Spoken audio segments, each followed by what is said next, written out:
From drug trafficking to prostitution, these words and more were used in a special council meeting to describe the ongoing activity and concerns at the Connaught Inn. Well, since 2012, I think we've had, the numbers are in excess of 700 calls we've had. So those are just calls for service. That doesn't include, again, the warrants that perhaps we deal with in the parking lot, the times we go by making sure people obey their curfews or they're missing, and there's a very vulnerable sector that hang out there because of the drugs and some of the other criminal natures. It's not your average motel setting, and in order to better the situation, council arranged a special meeting with the aim to take action and decide whether they would suspend the motel's business license.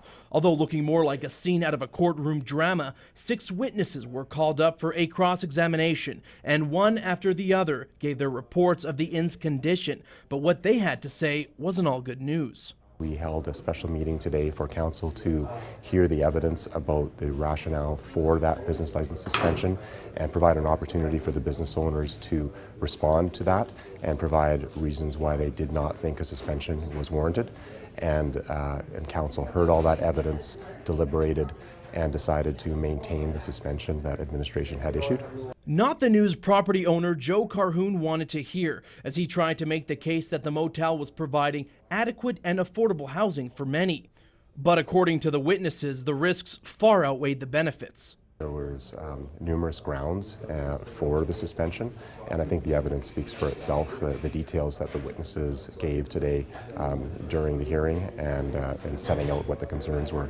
And the concerns were many. Superintendent Brown also stated that 10 to 25% of their calls were for the motel. A representative from WorkSafe BC shared how their greatest concern was the risk of violence, and that certain areas of the building even had mushrooms growing inside.